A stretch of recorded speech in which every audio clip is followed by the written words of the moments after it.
Hello, it's another vlog update. Today is January 31st, 2026. So today, I went on another date, or I went on a date. I just want to talk about how that went. Spoiler alert, it didn't go that great. It actually went okay, but I'm probably not going to see her again. But so I have the Hinge dating app, and I was at the gym, and then I guess I matched with a girl there, or on the dating app, and then in the span of I don't know, 3 hours or something, I got her to come over to my house, and well, I went and picked her up, and then I brought her over here, so it's quite a bit of driving. Not too much, not too bad. It was 15 minutes both ways, or each way. But yeah, I use the same line on pretty much all of them. Actually, I switch it up sometimes, but the best line that works is, "Hey, want to steal my comfiest hoodie?" And so she said something like, "Send me pictures of your cat," and then I just said number, and then she gave me her number, and I sent her pictures of my cat, and then I just said, "Do you want to come over?" or something like that. I said there was like a little bit of banter, and she was sort of kind of being annoying, but I just said no. I said no because she said she's gonna steal my cat. I said no, and so she was kind of like saying something there, and then that he's gonna like me. I said he won't, and then she said like, "Well, we gotta test that out," and so then she's kind of being flirty, I guess, and I said, "Are you free tonight?" And then it was just kind of like she said yes, and then I tried to, say let's hang out, and then she kind of was like nervous or annoying about it, like scared or something, and so she was like, testing, asking questions and stuff, but um, then she eventually she gave me her address, and so I went over there. I picked her up, and she was a nice girl. She's actually kind of pretty, I thought, and I liked her type, like her. She's kind of like somewhat my type, and she looks similar to her pictures, but which is a good thing. Sometimes they don't even look like their pictures, right? Everybody takes pictures of them that looks good, so that's what people use on their profiles and stuff. But so what else? And then so I took her back to my place, and we were talking. It was fairly okay conversation, and I told her like we're just gonna hang out at my place, because she wanted to know what we're gonna do and everything, and so we did hang out, but I feel like my place, and then also me to an extent, are kind of a turnoff to how women react, which is fine. It's fine, I mean, it's probably a good thing because, like having sex is like a sin before marriage, so it's probably a good thing. But this is the second girl that's been like, actually, that I took, that came to my place. But the good thing is that this girl, I didn't spend any money on her, because I took these other girls out to eat, like lunch and dinner or whatever. What a waste of money. you know you might think you're being nice and everything, but a lot of it, maybe for you it works out, but a lot of times it doesn't work out, and it's just a big waste of money, basically. if they change their mind or if they don't like you or something. But yeah, so she just came over, and honestly, I really liked it because it was just company. Like, it was human contact and it was company, which I do not talk to a lot of people, and I don't have a lot of human contact. So I know that sounds really maybe pathetic or something, but truly that's how it is. Like, I don't, like, I'm pretty isolated, so I'm more like talking to people and everything again, which it's really easy to isolate yourself, but um, yeah, getting back to talking to people and doing stuff is actually a good thing. But yeah, so I have no Riz, but I kissed her like a few times, but I think it's because there's, like, a Bible on my uh, coffee table, and there's crosses up on the wall. Like, it's kind of a mixed message. So she didn't want to go any further than that, or just a few kisses. But that's the thing, is like, I really feel like I'm conflicted, like giving off mixed messages as well, with how I act, because I was talking to her about Christianity, but then also I was trying to kiss her as well. So it's really my own issue there, because, like, I'm trying to be more like of a Christian. Like, obviously all Christians are sinners, all people are sinners, but if you're a Christian, you believe that everybody's a sinner, which is true. um, but yeah, it's not an excuse at the same time. So uh, yeah, it's probably a good thing that she was turned off for whatever reason. And I'm trying not to take it too personally or anything, but yeah, so probably a good thing. And then she was a nice girl, she was younger. She was like 22, and I'm 30. Um, uh, but yeah, I have no Riz, and I actually feel a little bit better because I took a saffron pill. Like, a saffron is like a herb or something, but it's a natural antidepressant. And I took one earlier, which I took it because I saw a post on X, like Twitter, that was saying that that had the strongest antidepressant effect out of, like, all of the nutraceuticals that were tested. Um, and so I had it in my cupboard, so I just went and took one. And really, it honestly has brightened me up and made me, like, more enjoying life just for the past few hours, 4 or so hours. So, saffron really actually helps. So I don't know if I might make that like a daily thing. I don't know if you can take it daily, but I'll try and figure that out. But it's honestly helping me to feel like not as depressed, right? And yeah, but I have she I don't know, it was kind of interview mode, which is not a good thing, not a place you really want to go with a girl. But at the same time, like, I don't have a TV. We were just sitting on my couch.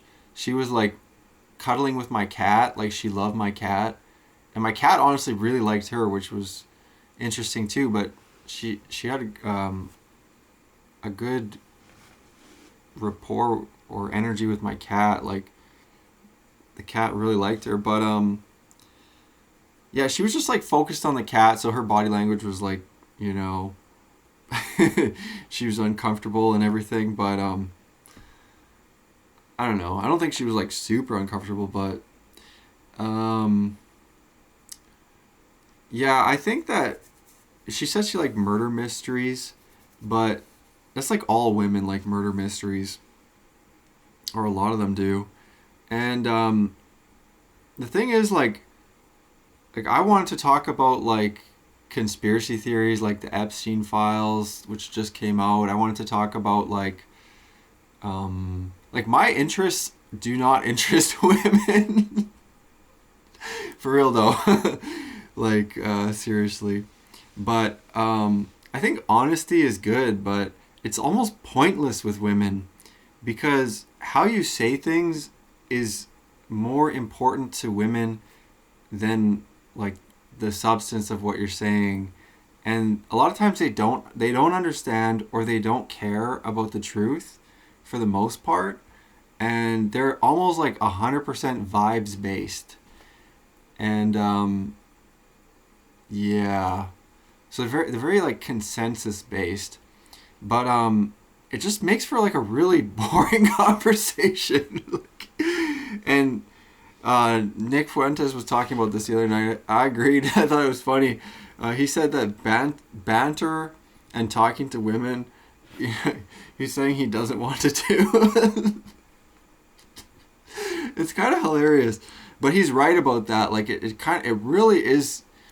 It really sucks. Like, um, yeah, it does kind of suck.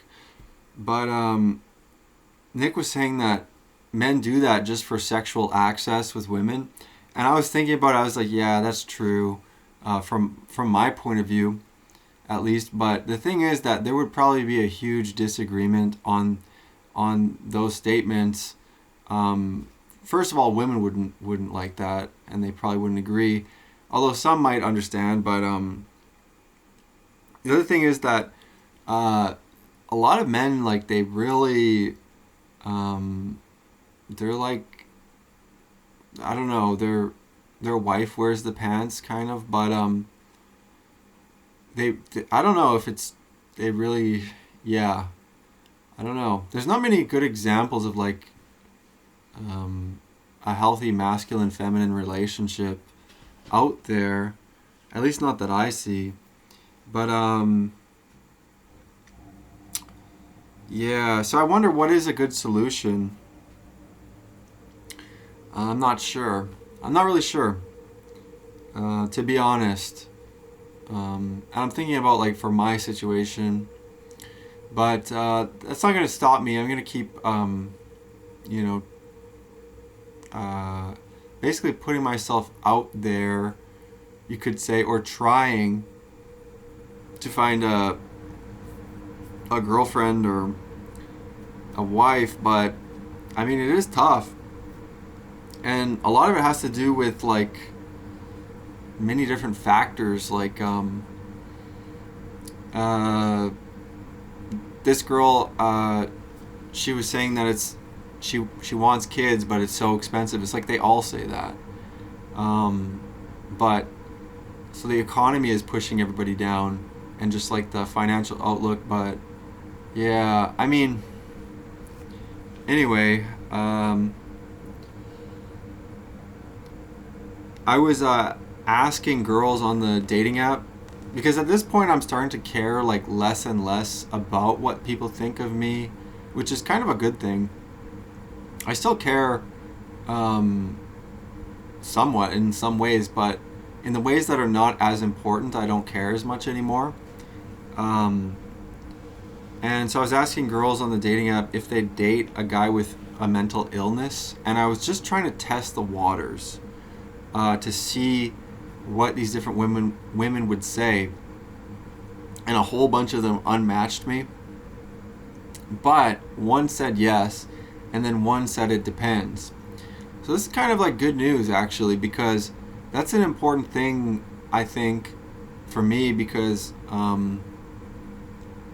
you know, if I have to put up a front all the time, you know, it doesn't work. So trying to figure out, like, would anybody accept me if I, you know, I suffer from some kind of like mental illness, like CPTSD, or I actually don't really think I have schizophrenia, but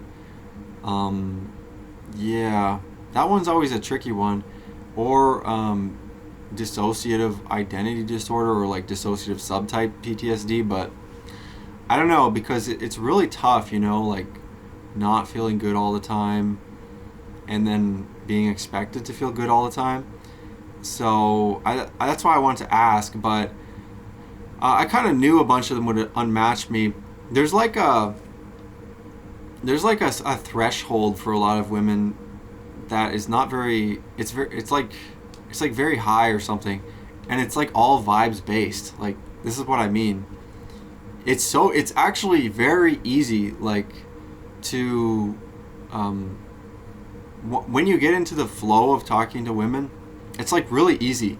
But if you're out of the flow, or if you say something that's out of the flow, dude, you just, they reject you. But it's kind of fine, I guess, to be rejected, and yeah, rejection is okay. But yeah, I didn't tell this girl that I evangelized it. She was asking like what I do, and I was too scared, I guess, to tell her that. And I don't know why. It's like I lead kind of like a double life. Not like a true like double life or anything, but kind of in a sense, because I don't tell people like much of like what I really care about and what's going on with me, because I don't really want them to be like harsh or negative, or just stomp on it or make fun of it.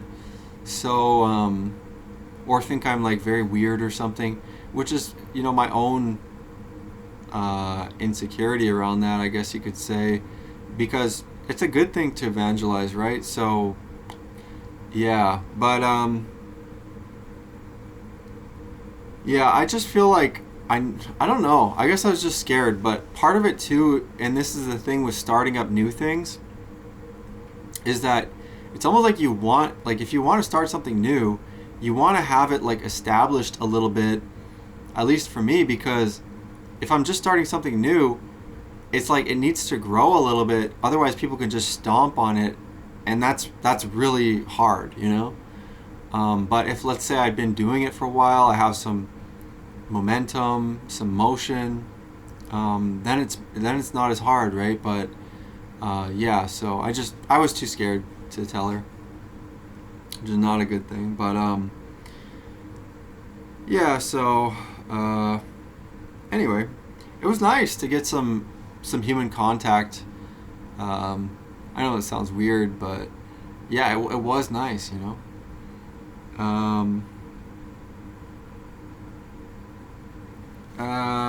But other than that, I went to the gym today, and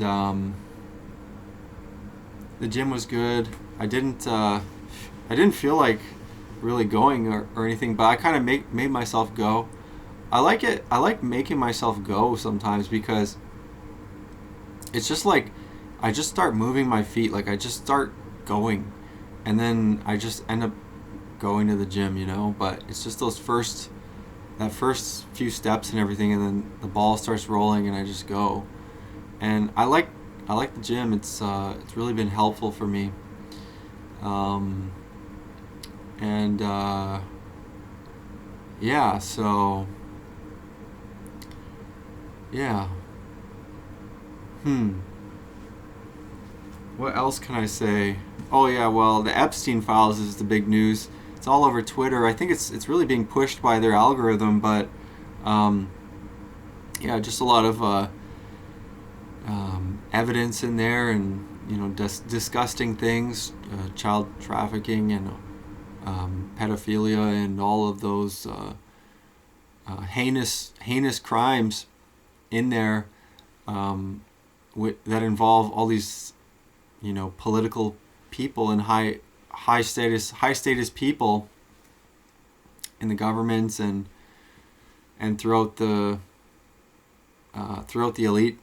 elite circles, and there's just a lot of people that are involved, like Bill Gates, and you know, and Trump's name is in there. I don't know if they have him on anything very clear, but Richard Branson, and quite a few people are in the Epstein files. And there's a lot of files. There's like 3 million files or 6 million. I don't even know, but a lot of Epstein files. And so they're being sorted through, and they're looking for, you know, evidence of this stuff. It's funny, in one of the emails, the way Epstein talked, it's like, it's kind of funny. Because he said that the Goyim, he said, leave the real hard world for the Goyim. We trade futures. He's like, the goyim can deal with the real world. So this is hilarious. You know, that's how Epstein talks, or that's how these elites will talk when they're behind closed doors, or when they think they're behind closed doors. And then if we say, if the goyim say something like that, you know, it's you're a conspiracy theorist or something. But it's like, this is how they talk. I thought that was funny. And another one, he said like, no niggers allowed, like talking about the women that he brings to his island. I know black people would hate that, or anybody who's really offended by that word, but this is how they talk. This is how they talk. They're like, yeah, we want only, you know, underage blonde girls or something. No, you know, no black people, using the slur, but just thought it was funny. And yeah, no, it's really messed up, and I actually wonder what's gonna be the outcome. Like, is there gonna be any responsibility or culpability or comeuppance or justice or judgment? There will be judgment in Judgment Day, but you know, is the legal system even able to do anything to these people? You know, probably not. There's probably not going to be anything that happens. I don't know what'll happen, but and then also another thing is like the news cycle. You know, it's news for a week or 2 weeks, and then it's like people move on to whatever else next comes up in the news. But I don't know. Maybe something will happen. And then also there's like a playbook for dealing with you know, evidence like this. Is just they deny it, right? Bill Gates denies it. But yeah. So I don't know.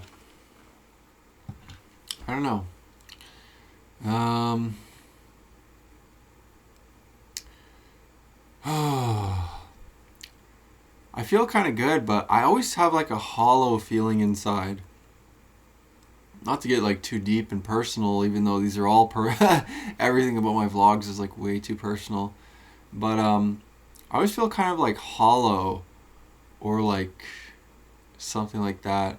But the saffron really helped me to kind of just feel better, like lighter, and also more fluid too. Like a lot of times it's like almost everything is like more choppy before, and at certain points in my life or in somebody's life, you know, things feel more fluid, like things are just flowing, and there's like, you know, a fluidity to things and a rhythm. But the saffron kind of brought back some of the fluidity, which I like. But yeah, I feel kind of like hollow a lot of the time. And the hollowness is tough because it's like, what that feels like, it's like it's like hard to connect with other people, is the hollowness. It's like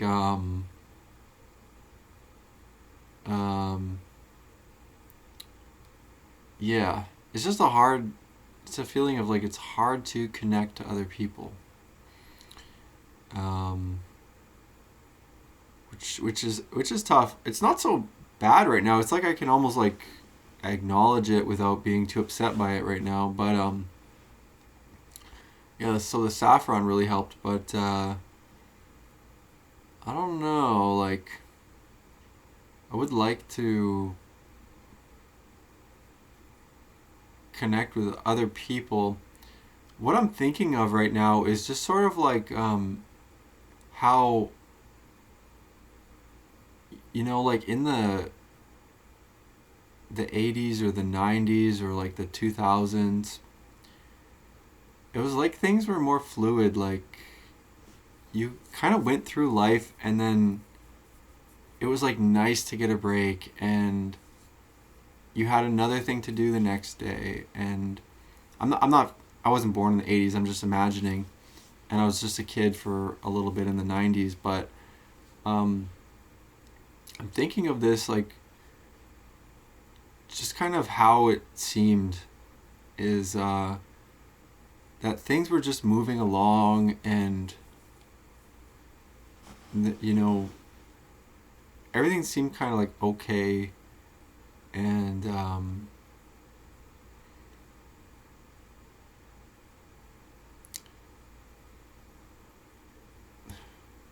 I don't even know how to describe it too well, but there was an atmosphere that was really nice too, and also like a vibe you could say, but there was like different like scenarios too, or themes or whatever as you went through things. And the great part about things was when you would relink with your friends or something and talk about it, and oh, and there was plans. It was like we're going out later, and there was like a feeling, like it was kind of like a magic feeling. I don't really love using the term, but sometimes there was like a magic feeling to things, especially when there was like plans to go out. And yes, that was kind of like part of the fun, right? And things felt fun. But I think actually partly that's why I like going on dates, because, or even just like, you know, making plans like on these dating apps. And I'm not saying it's a good thing or anything like that, but it's because when I was driving to go get this girl, I was feeling like more like in the present moment, kind of. Um, and I don't know if that's just saffron, like the saffron. I don't really think it's just the saffron, but it's like, it's kind of like you're like there. Like I could feel myself there driving, you know? And I had like different feelings like, you know, is it going to work out? Well, probably not. And there might be a chance that it could. And is it like a bad thing, you know? And well, it doesn't have to be. And um, to go on a date. And, you know, so I kind of had like that feeling just a little bit, you know, just a little bit. And that's the thing that we're kind of like missing a lot of now. Um, you know, maybe some people still have it, but that's the really nice thing, is like that being in a story and feeling like you're in a story, your own story, and then, um, you know, talking and meeting up with other people, and yeah, so that's the really nice thing. Um, and what really sucks, you know, the opposite of that is just when you feel like you're um, a slave, and you're chained, and you're in pain, and you're just in a cycle, and you're not able to get out of the cycle, and you think things are going to go poorly, and you have a feeling of it, and it's like so much hard work that you have to do to get anything, and there's not very much reward, there's not very much gratification or appreciation. People are, you know, on your nerves, and um, yeah, that's the stuff that sucks. Right, that's life sucking, and that's a lot of what it feels like now today, going on. Right, like everything is so quote unquote figured out and gamed and everything, and that's something I've always not liked about talking to other people. Is one of the main things is that you don't get any like um, original thoughts, or kind of it doesn't seem like there's anything deeper going on with some people. It's just all bleh. And yeah, the personalities a lot of times just been traded away, and traded away for I'm not even sure. Some security, I guess. But yeah, so those are my thoughts on that. And oh, actually, I've been taking a lot of notes on my phone, so I'm gonna read some of those.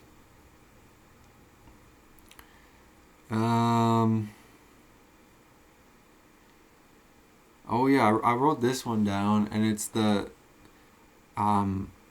feeling of needing to be like really special and to prove something and be super successful. I suffer from that, and it's a delusion. Like, it borders on a delusion in some ways because it just feels crushing, and super distressing, and like an impossible standard to meet.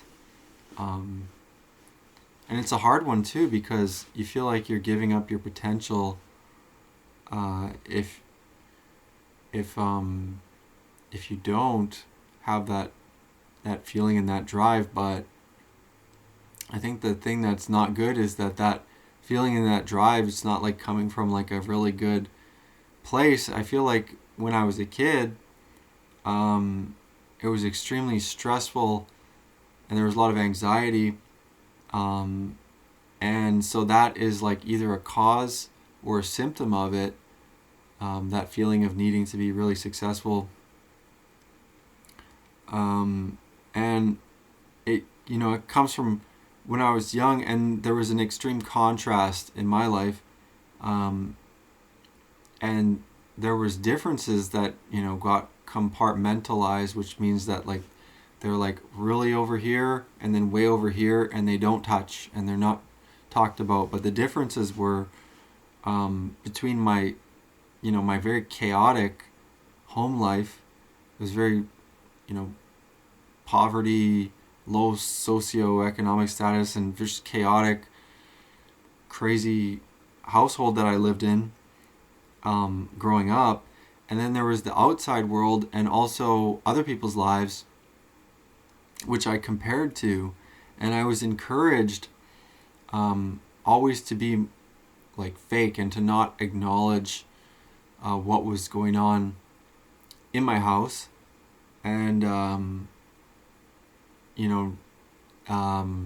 and to always kind of be at least pretending to be happy and be well adjusted. And this went on for years and years, and so it was just too much of a stressor, because it didn't make any sense. Like, it made no sense, right? But I was always reinforced that way to do that, to pretend that everything was all good. And the expectations of other people, I think, were delusional too. Like from teachers and from just other people that I interacted with who were older, like adults when I was a kid, because their expectations, they put those onto kids all the time. They were just doing that constantly, putting their expectations onto little kids.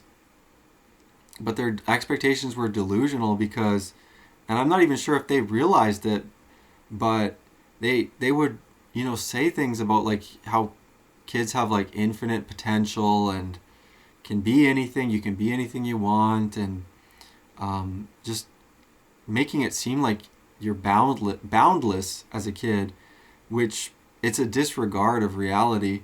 And it was really a disregard of the reality I knew at home, but they shove it into kids' faces, and especially in my school, like poor children's faces, right? And they show you movies like Coach Carter, and these success stories of rags to riches, and poverty upbringing to success and sports and whatever. And they were like showing this stuff, but the thing is that those were the 1 in 1,000 cases, or the 1 in a million, like literally. And they don't really tell you like as much about like what could be, or what more likely will be will happen to you in your life. And the thing is, it's never really described what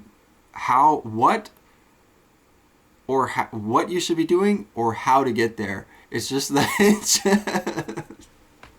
it's just that you have like this infinite potential, and you can do it and never give up and everything. And it's just like, dude, okay, but what am I supposed to be doing? And they won't really tell you exactly or how to get there. And there's very few examples too, just of hard work and success to follow when I was young. I mean, there was examples of hard work, but not that many. And also, it was just like, blah, so confusing. But it's this kind of thing that puts this feeling of needing to be very special or prove something or be super successful into people, and that's how I felt for a long time. And it's like impossible, really, because no one tells you about how the real world really is as much. People hint at it, but they don't tell you like Jews run the world, and that they're trying to destroy, white Western Christian civilization, because they don't even know, and they think that stuff's crazy, even though that's what's going on. And so pretty tough one. And like there's all this other stuff playing on people as well, like constantly, and we're in like propaganda warfare and spiritual warfare and all this other stuff going on. But they don't teach you like the things that are really important. I felt, when you're growing up, I didn't really get taught hardly anything. Like, my dad wasn't around, and my mom was like freaking out all the time, and it was just horrible. And so, it's just, dude, you don't realize how much those good examples actually mean until you're older and you don't have them and you don't know like what to do exactly. And it's like, man, there are very few good examples of like real men who are strong and know what to do in life and everything. It's just like pretty tough to not have that. And also like men are like split apart and broken up and everything too. So so that's pretty rough actually. But tomorrow I go to church in the morning, and I'm looking forward to talking to people after church. There's like the fellowship, and that's really nice. I like doing that. And last week, I told a boomer that Jews hate us because he was trying to go off talking about how he saw a presentation by a Jewish guy who said that the Judaism is like a glove and Christianity fits perfectly in it. It's like, dude, that's propaganda. Do you not realize that's just propaganda? And someone next to me said, like, well, if he really believed that, why wouldn't he become a Christian? And I said to this old guy, and I'm not trying to be mean, this old person they're nice. Like, a lot of them are nice. They're completely brainwashed, like, and they don't even know it, and they think other people are brainwashed or whatever, but they've been psyoped so hard with propaganda. And I told him, Jews hate us. Look up the Birkat Haminim. Like, they pray for the death of Christians every day if they're observant Jews. Yeah, he said, what? No, Jews, all Jews? I said, no, well, observant Jews, that's one of their prayers in the Amidah, the 19 daily prayers. Like, one of them is the Birkat Haminim. The Minim are the heretics. Who's the heretics? Christians, the Nazarenes. And so, they hate us. They hate Christians, but the thing is that white people think that everybody thinks like they do, but that's not true. Other people don't think like white people do with so much empathy and everything. Sometimes a lot of people just hate us, and they hate other people too. It's like in these other countries, like in India, if you look at the racism, there's like scores for most racist places. Dude, it's like India. It's like a lot of these other countries. They're super racist. Like, people don't realize this. Especially white people, and even more so like white women, like white liberal women. Dude, we're being killed by our own people. Like, white people don't take their own side. Other places do. Other, racial groups do. But so I told him, like, they hate us. And I think it was a little bit tough for him to understand or accept. And the other thing too is that it was kind of like a conflict as well, which I'm, thankful that I was able to sit there and hold my own, because a lot of times I just agree with everything, but that's not actually a good thing. A good thing to do is to just agree with everything, even if it's wrong. So it's a good thing to, be disagreeable if it's for the truth, right? And but I could feel my heart started beating faster, and I just kind of like, I didn't let myself really like spin out or get upset or anything. I kind of held my own, and he's a nice old guy or whatever, but it's just propaganda. And when people get old too, it's really hard for them to change their mind or accept if they're wrong or anything like that. Although sometimes I think that's really necessary, but at this point, I don't know. I think, our country might be screwed. Like, I don't want to sound like black pill or anything, but I think that everybody's okay with Jesus, but that's ultimately, but it seems like the course we're on in our country for the next, I don't even know, 4 years, 10 years, whatever it is, like, it just seems like we're screwed. And the reason I say that is because they've screwed the people. Like, the people are screwed up. If you screw up the people, like, what can you do at that point, If the people can't understand anything, if they're so psyoped, they live in different realities, essentially, how do you do anything? Like, how do people organize? How do they muster power together, like, to oppose anything or to change anything? It's like, gee whiz, man. This country might be screwed. And that girl I went on a date with tonight, or just a hangout, she said she wants kids, but she's like talking about eventually and how expensive it is. And she says, I'm not 40. It's like, ooh, man. Women don't even realize that their most like fertile and energetic years are when they're younger. Like, they should be having children when they're like 18, 19, in their 20s, not like when they're 30 and they have a career or whatever.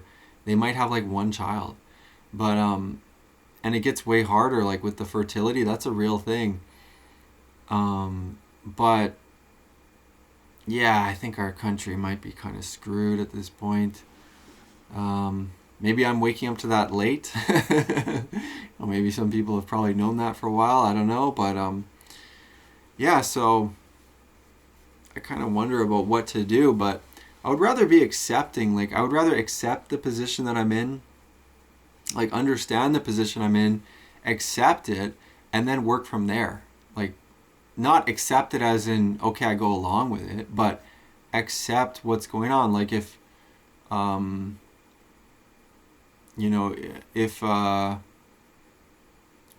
if you told me that I was going to die tomorrow and I had no possible way to prevent it, I would accept it. Do you understand? Like, if I told you you're going to die tomorrow at 5 p.m. and there's zero chance you can prevent it or do anything else to stop it, what are your options, right? So that's kind of the important thing, is to know what's going on and to be able to accept it. And so many people are not even at the stage of knowing what's going on or want to be, right? Because it is actually a huge amount of stuff that you have to know or have an idea of in order to know what's going on. So I guess really it just puts you at an advantage. The thing is, I don't even like being at an advantage over people. That's the weird thing. It's like some people, they get off on that, or they have a enjoyment of that,